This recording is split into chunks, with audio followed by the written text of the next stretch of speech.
Howdy, everyone. Welcome to Dangerous Thoughts on Unsafe Space. Today is some kind of day, Wednesday, September 29th. I'm Carter.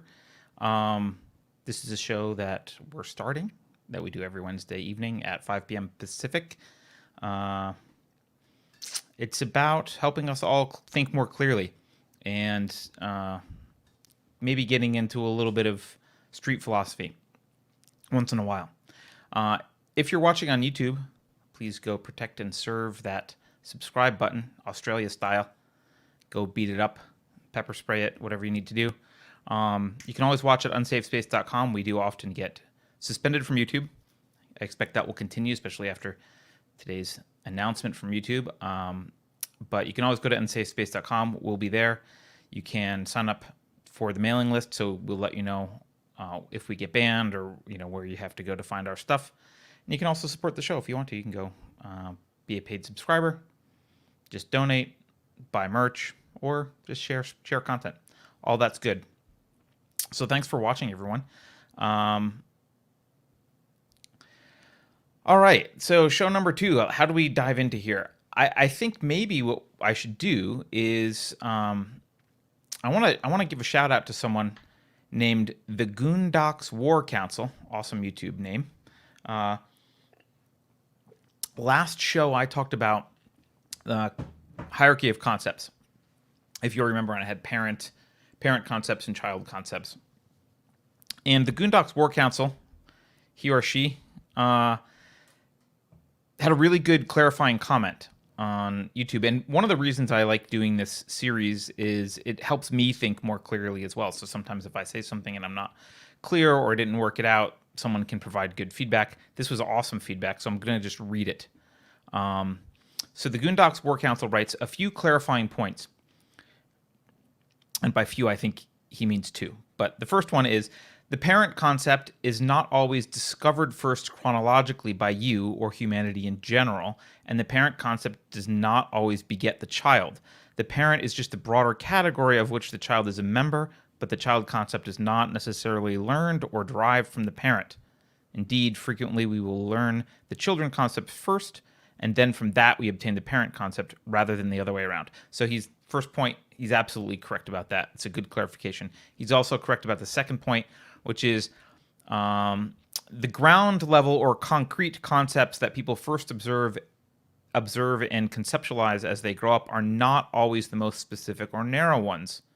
You grow your conceptual hierarchy in both directions, going down and by dividing existing concepts into new, narrower subconcepts, and going up by grouping existing concepts into new, broader concepts. So again, 100% right. He says rocks are a good example of this, as I would say most, if not all, children will learn rock first and lump all rocks together in that category long before they ever start to identify specific types of rocks like opal and granite. Some people may stop at rock and never go lower than that. So don't assume concrete necessarily means narrow and specific. It means the concept that is graspable at the most basic level, but sometimes that can be somewhat abstract like rock. So long comment, but perfect, great comment. Thank you, the Goondocks War Council, whoever you are. Excellent clarification on my concept hierarchy discussion from last time. So we're going to skip over that. We're not going to do concept hierarchy again today, but I just wanted to shout out to the Goondocks. So let's start today's show by, I can't not talk about this. So Biden proposed a $3.5 trillion infrastructure plan. I don't know if you guys saw this. Now I did some looking. In 2009, now remember that, of course, the federal budget increases every year because we're on a runaway train. The entire federal budget in 2009 was $3.5 trillion. So this infrastructure plan is the size of the budget from 12 years ago. That's ludicrous to me. It's an amazing speed of expansion. Just the infrastructure plan was the entire budget in 2009. Also, by the way, the estimated tax receipts, I don't like that they're receipts, we should just call them loot, but the estimated tax receipts for this year, for 2021, is also about 3.5 trillion. So the infrastructure bill is basically, I propose to spend every cent that we will collect on infrastructure, and then maybe government has some other things to do. I don't know. So that's the plan. Uh, Republicans trotted out this bill. It's 2,500 pages. They did a little press conference and they had it all printed out for dramatic effect, and they pointed out correctly that likely no one is going to actually read this before they vote for it. And now the Biden administration is defending their plan. They're saying, well, you guys, it's a $3.5 trillion price tag, but it actually costs nothing. And there have been memes made about this now. I think Babylon Bee had a meme where this woman was saying, my Target trip to cost nothing. I spent $3.5 trillion, but it actually cost nothing. So people are kind of making fun of this "it costs nothing" thing. And of course, because people are making fun of the "it costs nothing" argument, the pundits who support the cathedral and of course support Joe Biden and his administration, they had to step in and explain to all of us how stupid the Republicans were, and they should know the difference between gross cost and net cost. Come on, don't you know the difference? And so they explained, as if we were in fourth grade, gross cost, sure, the gross cost is $3.5 trillion, but also the bill's got in it extra taxes and stuff to basically raise all of that money. So the net cost is zero. Biden is right. Republicans are retarded and stupid and or dishonest. QED. That was the that's the defense. That's the defense that we're hearing. Real Raven says in chat, by the way, I'm just going to pause for a minute. Real Raven says MMT. I am looking into MMT, and I'm going to have some guys on the show at some point to talk about MMT, because there are some concepts in modern monetary theory, which is what MMT stands for those of you who don't know. There are some concepts that are really quite interesting, not from a I want to spend a bunch of money interesting, but a kind of inverted way to look at fiat currency. So anyway, yeah. So this is their doing. So their argument here is that taxes will get us there. Basically, we're raising taxes on stuff that'll get us to net zero. And taxes, of course, are the answer that the left loves to give for a bunch of stuff. I mean, they make good messages on dresses. Apparently now, tax the rich. I saw a guy confront Bernie Sanders on camera. I think it was yesterday. The video was going around where he was saying, Bernie, what happens when you run out of the rich? And Bernie, to his credit, was pointed at the guy and said, I'm coming after you. I'll get it from you. You look like you've got money. So that was good. So taxes are the thing. That's the answer to everything. And I thought, since I often run around saying taxation is theft, and some people disagree very vehemently, I thought, hey, for our word this week, let's just look up the definition of a tax, because I was actually quite curious if it had changed, what was going on with the definition of tax over time. I know that might sound boring, but it turns out actually not to be boring at all, at least to me. So here's the Oxford English Dictionary definition of tax. We can go with this first definition because it's the most widely used and up to date. A compulsory contribution to the support of government levied on persons, property, income, commodities, transactions, etc., now at fixed rates, mostly proportional to the amount on which the contribution is levied. All right. Now, we should use our definition template that we talked about last time. So, taking this into account, okay, compulsory contribution, support of government, blah, blah, blah. So I would say, if I'm going to define this then in the conceptual hierarchy, I would say, okay, well, taxes fit into this category of contribution, and I think it's kind of implied monetary contribution, but a contribution, valued contribution, that's the category it sits under. So it's a form of contribution, but it's differentiated from its siblings in that category by, I count two things here.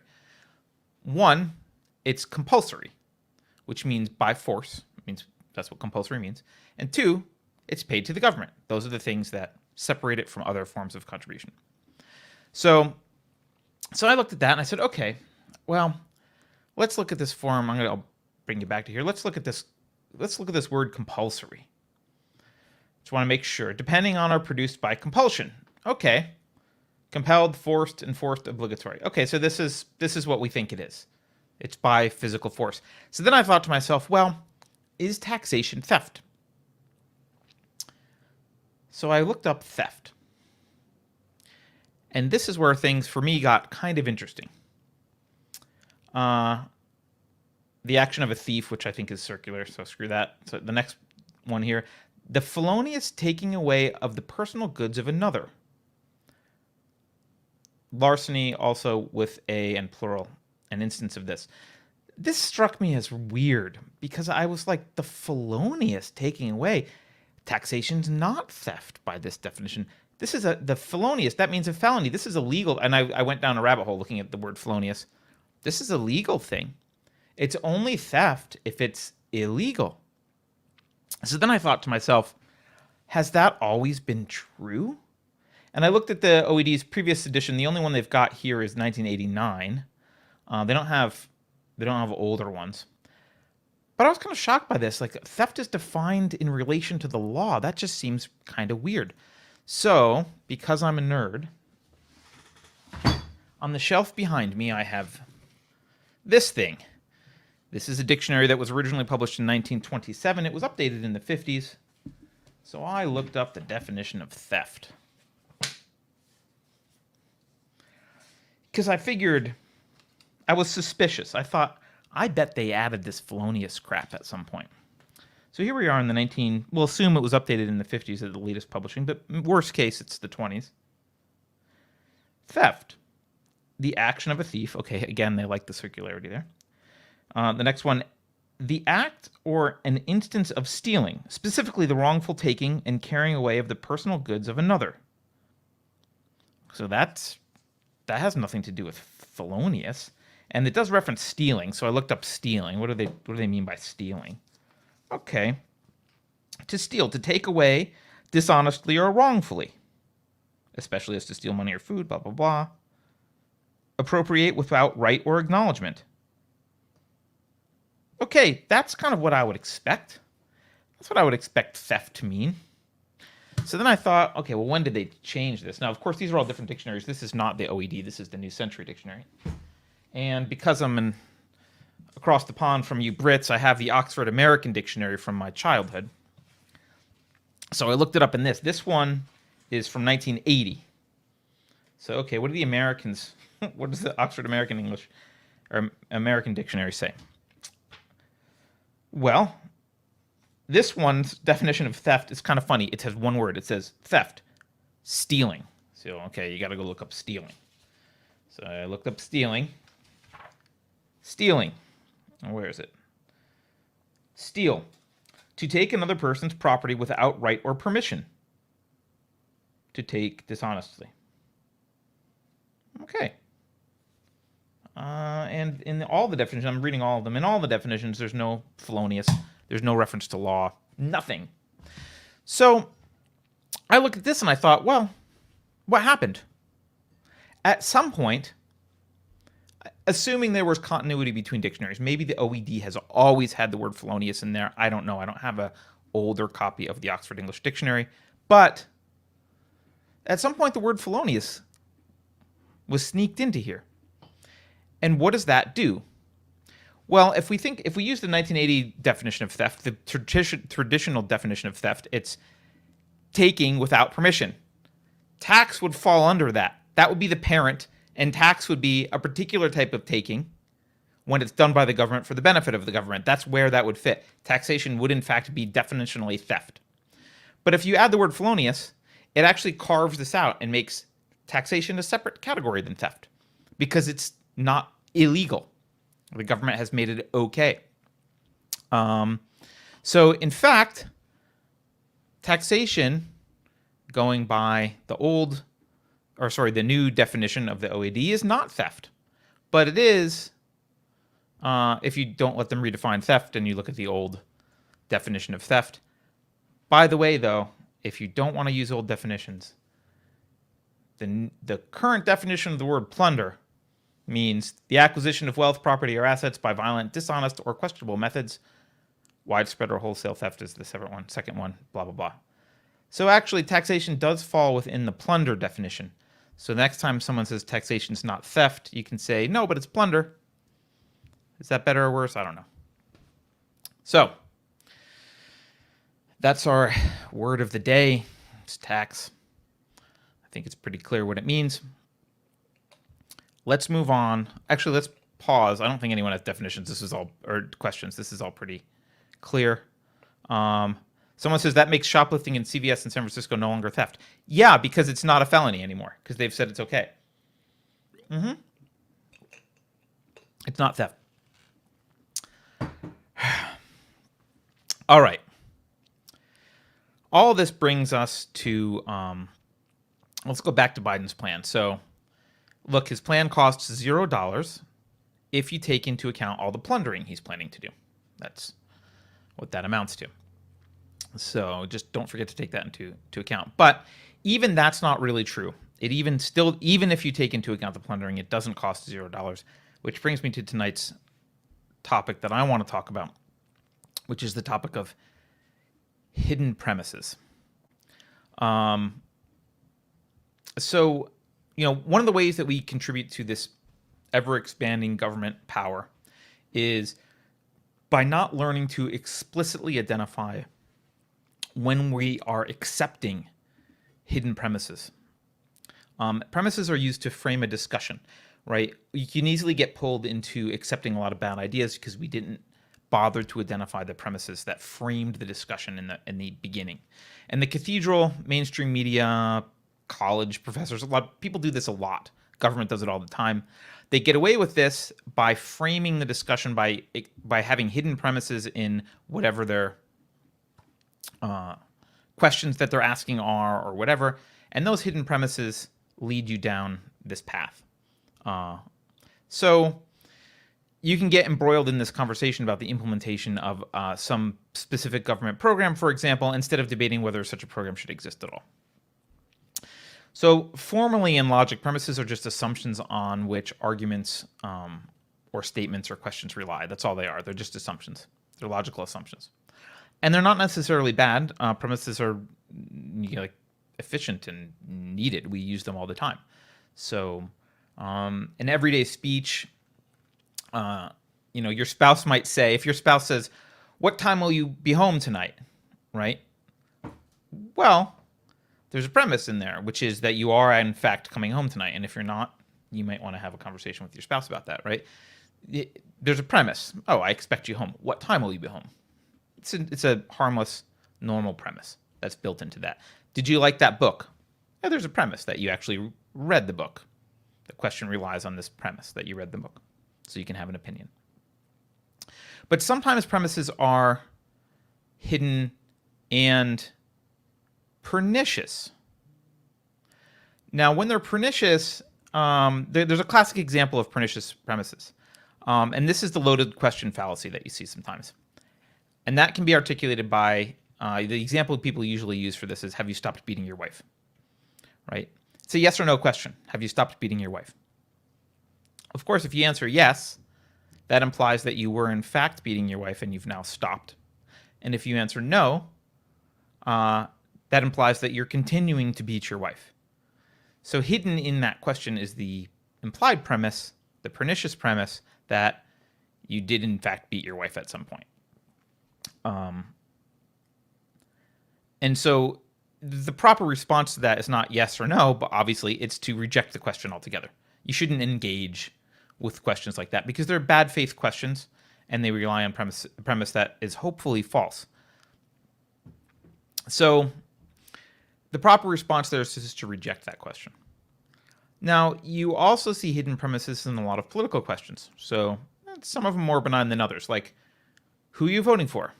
Okay, there's a premise that you're voting for someone. One of my pet peeves, though, is very common. I hear it all the time. Who you voting? Not who you voting for. We need to get the vote out. We need to get the vote out. What's the hidden premise there? All right, the hidden premise is that more people voting will lead to a better country by some mutually agreed standard, right? And this is a bias that you see built into Twitter and Facebook and a lot of mainstream media. They explicitly operate under the assumption that more people voting is better. That's a premise. That's actually a political position. That idea is that's a position. It's the belief that more direct democracy is better. That's not an obvious thing. I don't even think it's true. Some people do, but it is a premise baked into that. And so they can say, well, we're objective. We're in how we enforce X, Y, and Z, but we're not objective with respect to how you view voting. You have to view voting as a good thing. You have to view getting more people to vote as a good thing. Making it easier to vote has to be a good thing. That's the premise built into that. And you see that all the time. The particular form of a hidden premise question that I want to talk about that gets us into the $3.5 trillion trouble is this form of the question is, what should we do about blankety blank?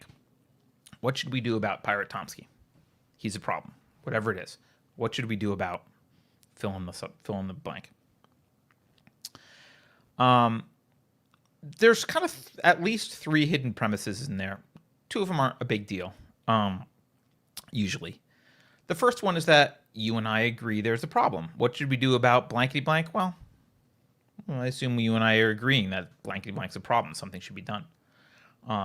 The next hidden premise is that we agree on how to tell if it's solved, right? And you can think of this as like SMART goals, the specific, measurable, achievable, reliable, time-bound, right? There's some kind of understanding that we'll know when we've solved the problem. There's some thing that we know it's done.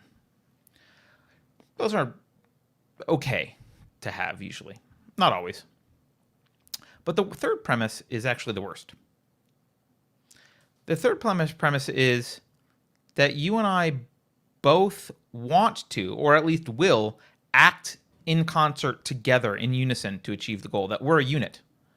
What should we do? What should we do?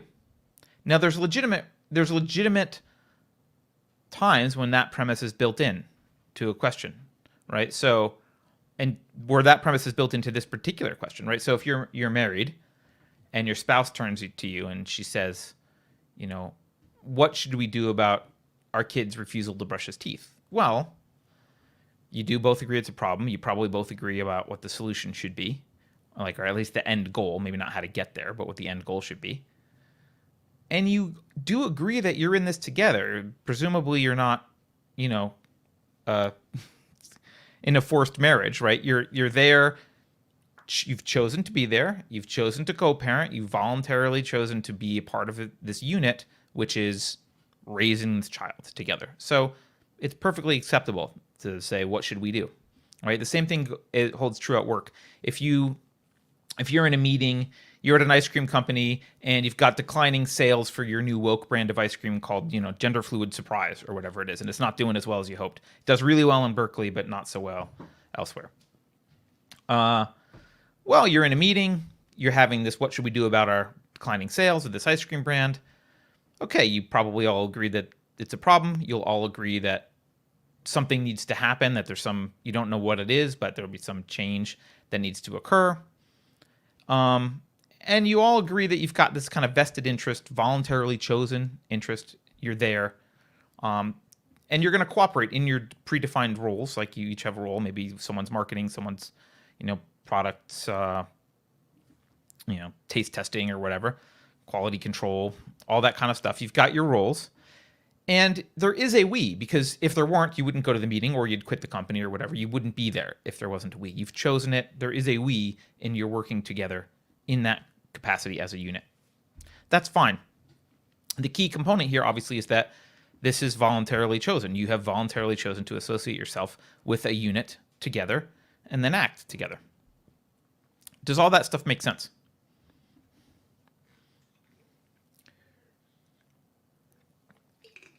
How do you solve a problem like Pirate Tomsky? Yeah, I don't know, Yolanda. That's why I use that. Put cocaine in the ice cream. It's an excellent brainstorming idea. Okay, so the problem is in political discussions, you hear this same phrase, what should we do about blankety blank? But it's combined with a predatory technique that's known as forced teaming. And this technique hides from you the fact that this last premise, at least, is not actually true. The other ones might not be true either. So forced teaming is, I've talked about this before, but there's a book called The Gift of Fear by a guy named Gavin DeBecker who does, he's a security expert who is also an expert at stalkers, kidnappings, that kind of stuff, and social cues and situational cues that let you know that something's going on. And he has this list of what he calls pre-incident indicators. And one of them is forced teaming. I'm just going to read the definition of it. Forced teaming. This is when a person implies that they have something in common with their chosen victim, acting as if they have a shared predicament when that isn't really true. They speak in terms of we. Speaking in we terms is a mark of this. We don't need to talk outside. Let's go in. Something like that. So forced teaming is this technique where they're lumping you together with them when there is no together with them. And you hear this happens to me. I notice this a lot when people talk about political problems. We always hear things like, what should we do about healthcare?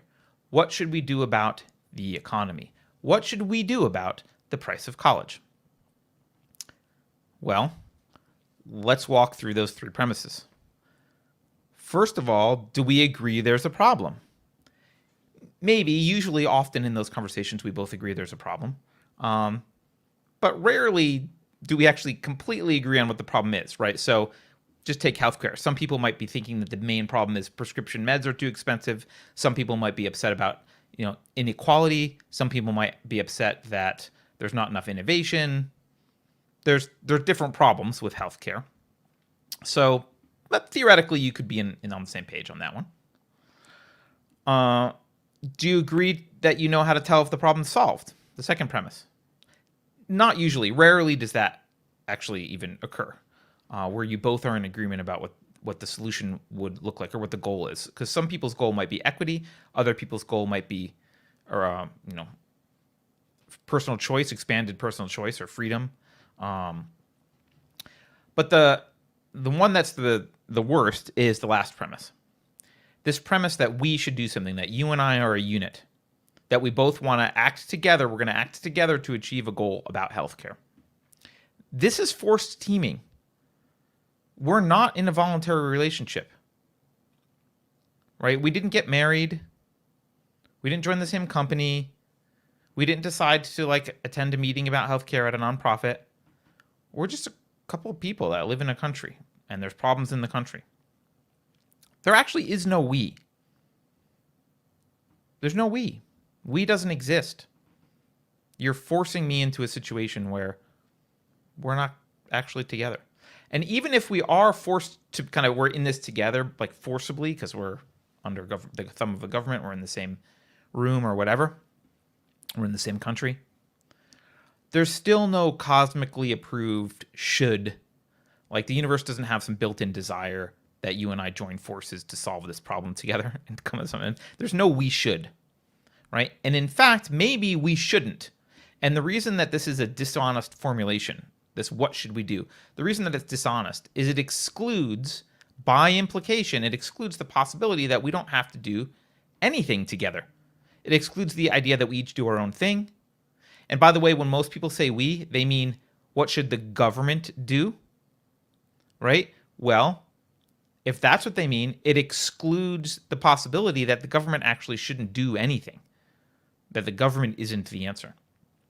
So, if someone says, what should we do about healthcare, or what should we do about the economy, or college tuitions or whatever, and you say nothing, we shouldn't do anything, that's taken to mean that you don't care about the problem, And the assumption is if you agree that it's a problem, then you agree that the government should solve the problem.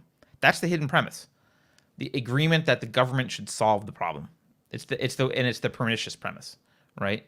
The answer might be, for that particular case, it's not for us to decide. We shouldn't be ganging up and joining a gang of bullies, right? Maybe that. I'll give you a couple analogies for this.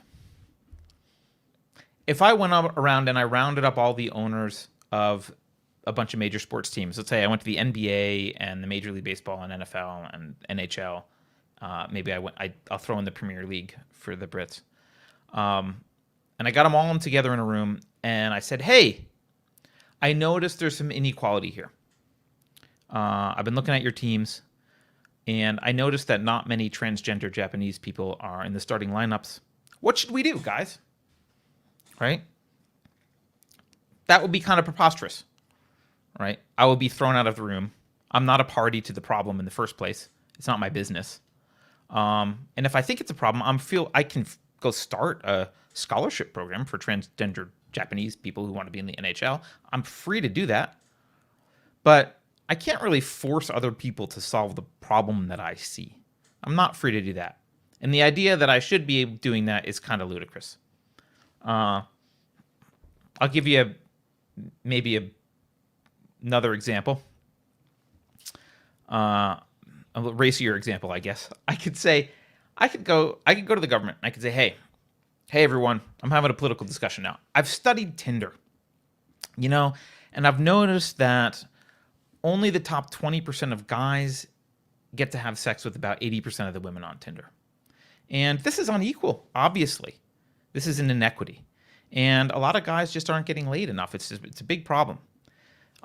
So what should the government do about it, ladies? What should we do? Right? How about a sex tax? Maybe we could spread the sex around a little bit, right? If I went and did that, I would be considered not only crazy, but people would call me lots of nasty names like a predatory misogynist and everything else. Because it's not my place to make that decision. The government shouldn't actually do anything about inequities in sexual access. That's not a role of the government. But when it comes to politics, for lots of things, no one bats an eye at this question, what should we do? And the question, what should we do, really means how should the government redistribute assets? Now, fortunately, the government's not in the business yet of redistributing sexual assets.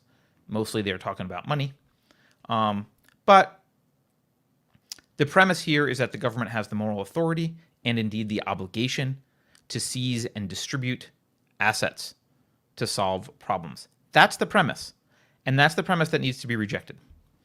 So before I continue on this, let's check with chat. Does anyone have any questions, comments, complaints in chat? I'm going to wait for a minute and read.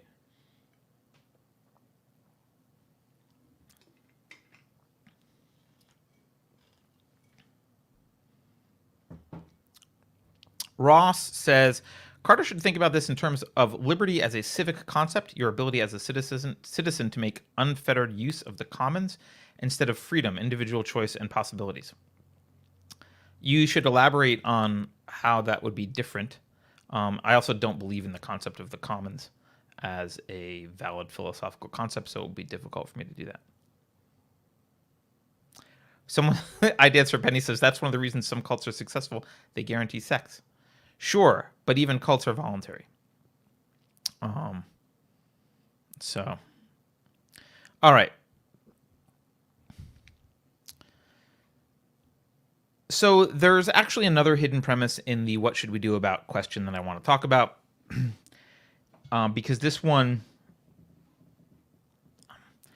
I think we're frogs in a pot that's been boiling, like they've been slowly getting hotter and hotter, and it's boiling, and people just don't sometimes realize that the state of things as they are now is not the way that they've been, and they don't need to be this way. So the other hidden premise in this what should we do question is the central planning premise. This is this idea that planning, like central planning by a few experts, looking at the system as a whole, right? the system, let's just talk about the US for a second. Looking at the system as a whole is better somehow than 330 million different plans operating voluntarily and interacting with one another, right? Because assuming each person has their own plan. So in other words, it's this idea that central planning is just better. Now, I want to, maybe another show we'll talk about this, but I'm going to highlight it for you now. Better here is a value judgment. Some words are value judgment words. Better is one of them. It's a value judgment. And value judgments always imply two things. In this case, it's whom and by what standard. So for, or what purpose and standard. So better. Better for whom? For whom is it better? And by what standard is it better for them? Better doesn't mean anything without those two questions answered. It's just kind of this feel-good word. It's better that we do it this way. Better doesn't mean anything unless you know who it's better for, and in what, by what standard is it better? How are you measuring better? Otherwise, it's irrelevant, right? You can say things like Michael Jordan is a better basketball player than I am, right? But we know what standard we're measuring. That standard is playing basketball, right? At basically any stat that you could get. And we can say better, we say, well, better for whom? Well, better for people who want to win or watch winning stuff. Like, I would be better than Michael Jordan if the goal was to suck, right? I would be better at that. But that's not the goal. If you want winning, competitive, exciting basketball, that's more likely to beat the other team. Michael Jordan's clearly the better choice.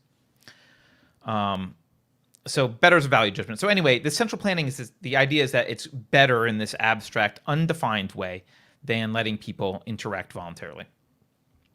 Now, in America, this idea of central planning, I don't know the rest of the world, so I'm just going to talk about America. In America, this idea was popularized by the progressives in the late 19th century.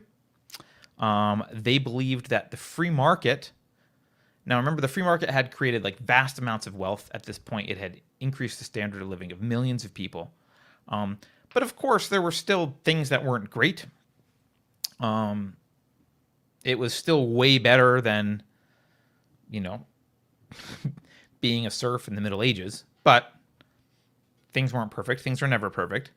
The progressives believed that the industrial society had reached a level of complexity that required expert, centrally planned intervention in everything. Otherwise, they thought it would be this wasteful, inefficient thing. And it's also too dynamic. They don't like changing stuff, right? They keep it under control. They don't want it changing too fast. They don't want to be wasteful. So they thought it would be better if people planned, a few people centrally planned. That was the progressive position, which I don't think has changed even for modern progressives. They generally believe that. So they believe that everything should be supervised and regulated by experts. And experts really, they viewed them as objective scientists. You can view them as bureaucrats if you'd like. That's what they believed. And they viewed these bureaucrats as the fourth branch of government. That was how the progressives viewed this. And out of the progressive movement, they invented this administrative state. Woodrow Wilson in 1917 actually enshrined a lot of this. But the things that came out of the progressive movement, the Federal Reserve, income and corporate taxes, expanded antitrust stuff, Federal Trade Commission stuff, Tariff Commission stuff, workers' compensation and labor laws and minimum wage and that kind of thing, compelled schooling of children.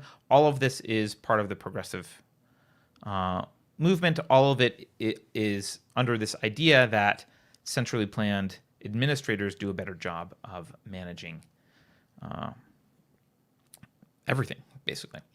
And the progressive also believed that laissez-faire was unethical. Now, a lot of these people were Marxists, or they at least had a Marxist approach to labor. So they look at a factory and they think, oh, what makes that factory valuable is that muscles built it, right? Or they see electricity and they're like, oh, the physical act of stringing the wires from one pole to another, that's what makes it valuable. And of course, those things are necessary. You need someone to do that work, but they ignore the fact that the innovation is primarily a mental activity, and that's what makes it valuable, right? What makes the wires valuable is that someone figured out how to generate electricity on one end, transmit it across the wire with minimal loss, and make it do work on the other end. That's the valuable part. And I'm using I'm using the word valuable. That's clearly a value judgment. That's a thing that's valuable to humans who would like to do less work and be more productive. Like you have a washing machine, so you're not washing by hand. Like it's valuable to anyone who wants to do that. All right. So that value doesn't come from primarily from the physical labor of stringing the wires. That labor is honorable and needs to be done and has value. But the thing that makes it special, the thing where it derives its primary special value, its added value of just having some nice looking wires hanging around, is the innovation. It's the intellectual labor that was done. That's where the value comes from. Without that intellectual labor, oil is just prehistoric dead tree sludge, right? Until you invent an internal combustion engine, then it's very important, right? So it's that thinking process, it's that innovation that matters, and the Marxist view of labor ignores that basically completely. And the other thing about these progressives is they were eugenicists. I don't know, say among them, a lot of them were eugenicists, and they basically classified laborers as either victims of exploitative capitalism, or they classified them as threats to the other laborers based on their ethnicity, their biology. Right? They wanted to get rid of the undesirables. That's why they wanted minimum wage. They thought the way to get rid of undesirables was if you had a minimum wage, the undesirables, the ones they didn't like, would not be able to find jobs, because at the time they generally took jobs for less money. And so the idea was, well, we can weed them out by having minimum wage. That's the lovely origins of minimum wage. So that's what the progressives did. And it was really the progressives who popularized this central planning idea in America. And it's their mindset that causes many of us now, to approach politics with questions like, what should we do? That's a central planning premise. It's this premise that someone in Washington should do something about blah, blah, blah, right? That came from the late 19th century progressives. That's what that is. But we need to reject that premise. It's a bad premise. It's not true. First of all, central planning is immoral, right? No third party has a right to insert itself, to step in between two other people voluntarily transacting with each other, right? If they're having a mutual nonviolent exchange, a third party doesn't have a right to come in and say, you can't work for this amount. It has to be at least this amount. You can't freelance. Look at AB5 in California. You can't freelance. Oh, you want to be a writer? Sorry, you can't be a writer in this way. You have to do it in this other way. You want to be an Uber driver? You have to do it in this way. Can't do it that way. They don't have a right to do that morally. Right? You can't buy this product from this person who wants to sell it. It's got to be sold this way and made this way and go through this approval process, and only these people can sell it under these rules, right? It's immoral. It's immoral. It's also, I think, supremely arrogant to the point of stupidity. I think central planning is one of the most arrogant, absolutely stupid things that you can think to do. Let's look at the U.S. again. U.S. is a market of 330 million people, roughly. At any given time, let's just look at one aspect of your life, like one kind of preference you may have, like a yes, no. Do you want Fruit Loops for breakfast? Right? Very, very small yes, no thing. And obviously there's a plethora of these decisions and preferences you have in your day. But one little thing. Each person's got their own preferences, their own priority of values, their own tastes and interests. And if we just look up one aspect of that, Um, Now, this is not, I'm going to use this by comparison. It's not a perfect analogy because this is not actually how people are interconnected, but it'll give you some idea of scale. There's a reason I'm doing this.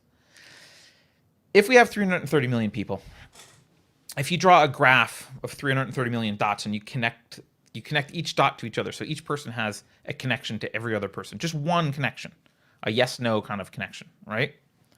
You end up with 4.9 times 10 to the 16th connections if there's kind of one relationship between each person. Now, I know we don't have, that's not how we work. I'm not saying that's how we work, but that's going to just give you a scale of what connectedness between that number of people looks like. And so multiply that out by, if this pen, this pencil, there's a supply chain with probably thousands of people involved making decisions. And each person has, it's not just one thing, whether they want Fruit Loops or not for breakfast. They've got a very complex life with all these different competing values that they're making decisions about, desires. On top of all of that, things change over time for them. So it's this incredibly complex thing. And by comparison, the human brain has 86 billion neurons. Now, 86 billion neurons is 7 orders of magnitude fewer than the connection number that I just gave you, the 4.9 times 10 to the 16th. So again, you could do connections between neurons and blah, blah, blah. But the point is the astronomical scale of how 330 million people need to interact with every little aspect of their lives in the most efficient way, right? And as I mentioned, on top of that, think people aren't static. Their needs and desires change over time. One minute they'll want Fruit Loops, the next minute they don't. So the free market, how the free market handles this is each person makes his own decisions. It's not centrally planned. It's decentralization, right? There are 330 million planners. You plan your own life. And the price that you pay for an item actually contains, when you have that system, that price contains, it's the distillation of a whole bunch of information. On the one side, it's a distillation of how much someone's willing to sell the product for, given the complexity of their lives, the complexity of the supply chain, distributing it, marketing it, taking into account how much their time is worth and the effort they put in, and there's a whole bunch of complexity. It's got all that built into the price, and it has how much someone else is willing to buy a product for, taking into account the effort that went into earning the amount to buy it, right? And an estimate of its potential value to them in the future, not just their monetary value, but maybe just the entertainment value or their emotional value of this thing. It's massively complex. So 300 million people are looking at prices of products that they want to buy or don't want to buy in relation to their own needs and desires, right? And they're also looking at how much they will charge for their products. Most people, their product is just their labor, right? But sometimes people sell, I don't know, knitted scarves, right?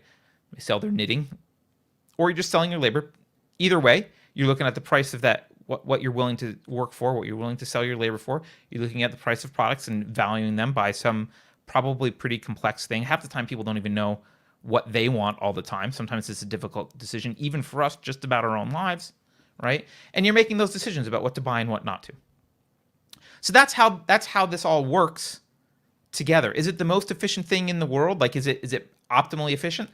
I don't know. Probably not, because we'll each make mistakes and be like, oh, I shouldn't have bought that car, or I should have done that, and it would have been better if I did this, and I made a mistake here. Fine, but it works pretty well. And along comes a central planner. He went to Berkeley. He studied Marx and Keynes in school. Then he went to work for a brokerage on Wall Street, got bailed out, worked his way up, and now he's part of the fourth branch of the government, right? And he comes in and he says, yeah, forget all the free market stuff. I can tell you what the price of corn should be, or what the interest rates on home loans should be, or how much you should be able to charge for your labor. I know. I have spreadsheets. I'm an expert. There's literally nothing more arrogant that I can think of than that attitude. It's disgusting, that attitude. The only people more arrogant are those, like the crazy people who actually think that they're reincarnated Jesus or something like. But it's It's pretty arrogant to come in and be like, oh yeah, I can run 330 million people's lives better in this area. I know what the price should be. And to make matters worse, most central planners like this, they base their plans on another false premise. This one, it's a false premise about the nature of human beings. When they have a good day, when they're doing well, they're still bad. When they're doing well, they view humans as kind of these simple behavioral response machines, like step on the gas, it goes faster, apply the brake, it slows down. That's how they view humans, right? And you even hear them talking about the economy that way sometimes, like, oh, we have to apply the brakes to the economy, or throw some gas on, right? They'll say that. And and that's how they understand humans when they do things like intentionally try and change behavior, when they impose like sin taxes. We want people to smoke less, so we're going to add a tax to cigarettes. Or we want them to drive less, so we're going to tax gas, right? Or we want them to drive electric cars, so we're going to give them tax credits for electric cars. They expect a behavioral change, and they view you as a very simple input-output system. Cost more, you'll do less. Problem solved. That's how you are, human. It's almost like they're aliens, right? But sometimes they don't even do that. Sometimes they view you as basically an immutable producing machine, right? Let's look at this Biden thing. Oh, they need more money? They need $3.5 trillion? Just tax it. Just tax it. The machines will keep working the same amount and produce the same amount of stuff. They won't change their behavior. The taxing is free. We'll just take it. It will have no effect. They'll just keep doing it. They'll just produce more. Right? You want them to behave differently? Just write a regulation to make them do what you want. And nothing else will change. Their costs won't change. They won't change, they won't change businesses. Their quality won't change. They'll just adopt your regulation magically and nothing will change. The latest example that I've seen of this is with these unemployment benefits for COVID, right? They ran around extending unemployment benefits everywhere. And, they shouldn't have done the lockdown in the first place, so I get it. But they ran around and they extended all these unemployment benefits everywhere. And, people said, guys, people will respond to extended unemployment benefits by not looking for jobs as hard. Oh, pshaw, that won't happen. Come to find out now, they're shocked to discover, hey, it turns out studies show that people take longer to look for a job when their unemployment is extended. Yeah, they do. So sometimes they act like you just will not change your behavior at all. And sometimes they act like you're this simple kind of machine. Well, I'll tax the cigarettes, you'll smoke less. Which I guess is better. It's better to view humans as, entities whose behavior changes based on incentives rather than just assuming that you don't change at all. But both of those views ignore what makes humans humans. And that's our motivations. One of the things that makes us who we are is our feelings, our emotions, our motivations, why we're motivated to do what we do. And our motivations don't change. And our creativity and our ingenuity and our ability to adapt to the environment based on our motivations and goals, right? So they, when they have this static model for how humans work, right? Let's just look at sin taxes. Oh, we're going to tax a thing we don't want you to do. We're going to tax smoking, whatever. Okay, you might change behavior on the surface level. You might get people to smoke less. But the motivation that causes them to smoke remains, and they'll find other ways to do it. Right? They'll invent creative workarounds. They might shift to other vices. They might go to the black market. Actually, in California, we can talk about weed for a second. In California, they heavily regulate and they heavily tax marijuana. Black market's huge because it doesn't make people pay the tax. They just find a way around it. They go to the black market, right? So people get creative, but their motivations don't change. They just figure out another way to have that emotional need fulfilled. Long-term capital gains is one. Biden's wanting to increase the long-term capital gains tax, right? Oh, we'll get more money if we increase the long-term capital gains. Maybe you will in the short term, but what are people's motivations? You won't change the motivation. The motivation is to maximize their gains. It's to maximize their returns. They're going to invent creative ways to achieve that goal, and they'll change their behavior. They might decrease their long-term investments. Right? They might shift to different strategies that are higher risk and shorter term. They might invest in their own company more, or do things like spend more money on capital expenses, or invest overseas with that money instead of doing what would traditionally be taxed as capital gains.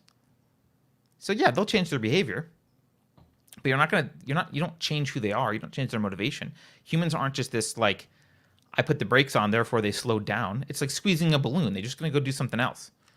You can say, oh, we're going to increase corporate taxes. They haven't paid their fair share. Okay, we'll increase corporate taxes.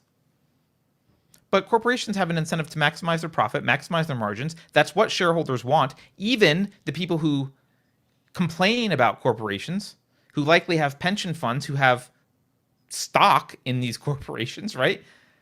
You want a return. That's why people invest in stock. Now, I think there's a lot of problems with the public markets, don't get me wrong, but they've got that motivation. So what are they going to do? They might change jurisdictions. They might cut expenses. They might invest in capital. So just as an example, let's say I'm running a company and I've been considering replacing some of my workers. Let's say it's McDonald's. I'm considering replacing some of my workers with robots. But it's going to cost me, I don't know, $100 million this first program to do. It's a big expense to do. It might have a long-term gain, I think, but I don't want to spend the cash on it. I'm going to postpone that and see if the robots become cheaper or things change or whatever. But now you've increased my corporate taxes. So now it's December. We're worrying about our tax liability. I'm sitting down with my CFO and we say, well, maybe we should spend this $100 million here so we don't get taxed on it. What can we spend it on? I've been thinking about trying to automate some stuff. Let's buy some robots now. Those are the kind of decisions that happen. People respond, they change, they're thinking entities with goals and motivations. And the central planners never seem to remember that. So not only do they have this kind of crazy inflated view of their own abilities and their own ability to do better than 330 million people with their own brains worrying about their own lives, not only do they have that kind of view of themselves, they're also kind of elitist and condescending. They don't even really view you as human. You're just a cog in their machine, right? You're an easily predictable component of their giant, pipe dream that they're very excited about. And it's that kind of an attitude. It's that kind of an attitude that results in 2,500 pages and $3.5 trillion infrastructure bills. They're going to do everything. They're going to do everything. And the Democrats are going to tell you that, well, you have to pass it to find out what's in it. And the Republicans, they might skim the contents of this bill to complain about it. But, when it's their turn, they'll be hawking a different 2,500 page document that they haven't read. Both of them agree that just about everything that you do, every decision that you make, every decision that you ought to be left alone to make on your own, should somehow be subject to their incessant, Karen-like regulation, oversight, management, and taxation. And all of this starts with the failure to recognize the hidden false premise in the question, what should we do? That's where it starts. It starts with that hidden premise. The premise that government should do something, that we, i.e. government, should do something. So that's all I wanted to really cover today. I nailed an hour again. Look at that. It's exactly an hour. That's all I wanted to cover today. I would like you guys to get good at noticing hidden premises in questions. They'll happen all the time. Sometimes, though, they're nefarious. Sometimes they're hidden premises that once you realize them, then you go, oh, wait a minute, I don't actually agree with this, right? Sometimes they're benign, but they're there a lot.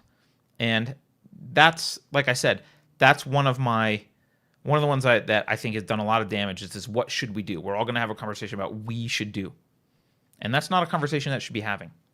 That should be happening. We shouldn't have those conversations. We shouldn't have a conversation about healthcare because it shouldn't be any of our business. We shouldn't do anything. The government shouldn't do anything. You should have a conversation with your healthcare or with your doctor about your healthcare or your family or whatever. Not we. All right. I think that's it. Oh, Anarcha Rika says, thanks for the stream. Off to Michael Malice. Well, I enjoy Michael Malice. Michael's awesome. I don't think there's any questions or comments, but I'm going to take a minute before I leave just to look through here in case you guys have anything you want me to talk about.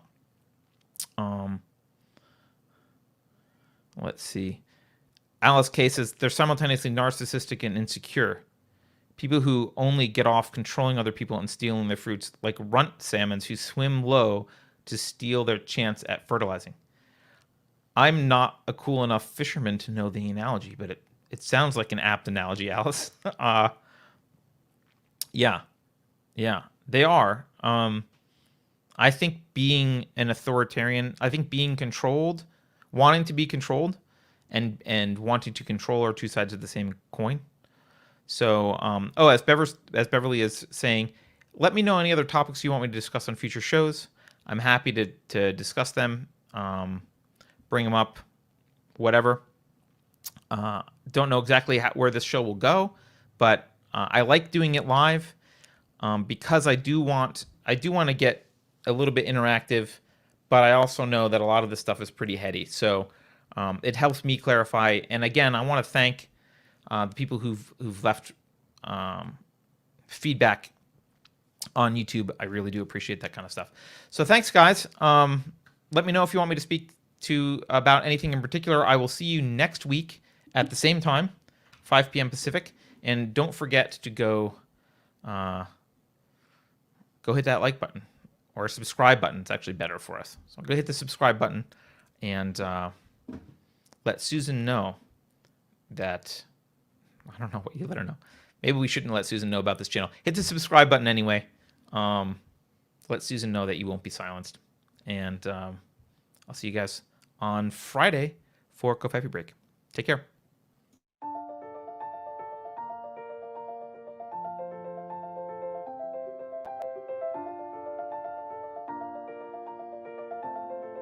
Thanks for watching. If you're new to the channel, we have a deep content library that includes interviews with everyone from Mike Cernovich to Megan Murphy, so go check it out.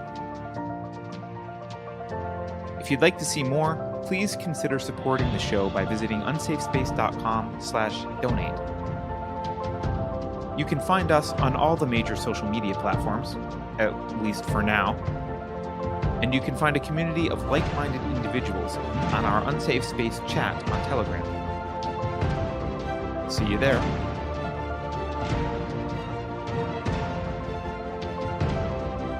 Warning.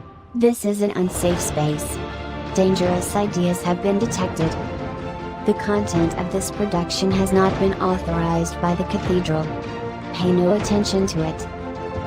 For your protection, the following co-conspirators have been unpersoned and scheduled for ideological vaccination.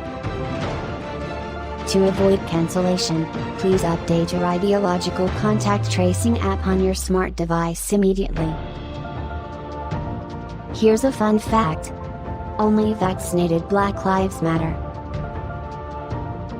If you think about it, no one should be allowed to express opinions. But don't. Think about it, I mean. That's not your job. Thinking has been scientifically proven to be less efficient than compliance. Science, scientific, and scientifically are registered trademarks of the World Economic Forum. Unauthorized use is prohibited. Computer voice courtesy. Never mind, that last line is fake news. Please disregard it and return to your safe space immediately. There will be cake.